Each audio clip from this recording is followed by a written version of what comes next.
When I began in the 1970s to look at the jazz literature in detail, I was puzzled by much of it.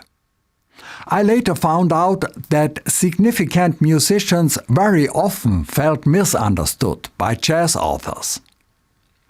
Very little has survived in the way of helpful explanations from the masters of years gone by. But there are musicians who learned from them, gaining insider knowledge which they then passed on. To me, Steve Coleman is the most prolific and accomplished source of this kind, particularly because he is himself also one of the great masters of this music culture. You can find links to his websites under the video.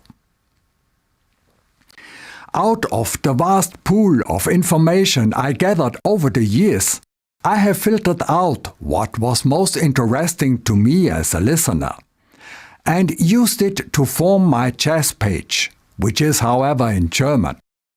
You can find a link under the video.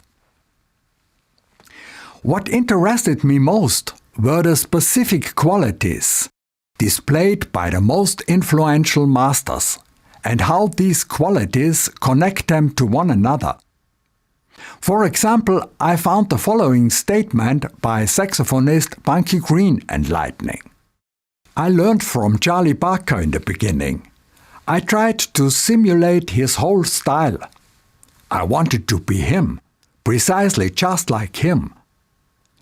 In the end, he was able to play all of Charlie Parker's solos exactly. But then he realized that being like Charlie Parker actually meant playing very differently from him, because Charlie Parker was a rebel in his day.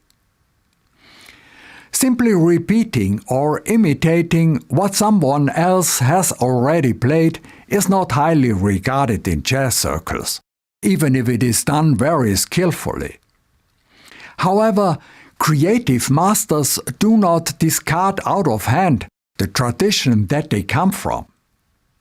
Bunky Green struck a new and very personal path, but did not break with Charlie Parker's legacy.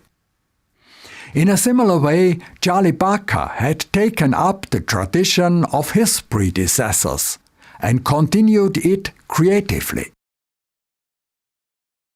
Steve Coleman's music is so independent that it is not immediately apparent how strongly he was influenced by Charlie Parker and other old masters. He spoke of coming into this culture as a young musician, trying to be accepted, and deciding at a certain point to specialize or focus on certain elements, while still having these norms of what people set up before him. He said that certain musicians who went before him were his yardstick or his reference to this day, that what mattered was to make a contribution. Coleman said that Charlie Parker made a contribution that many musicians after him could build upon, and that John Coltrane was very aware of belonging to a special brotherhood, part of something creative. Steve Coleman described how, as a young musician, he learned through contact with older masters. There were certain things that were important: your sound, your groove, and how you express yourself.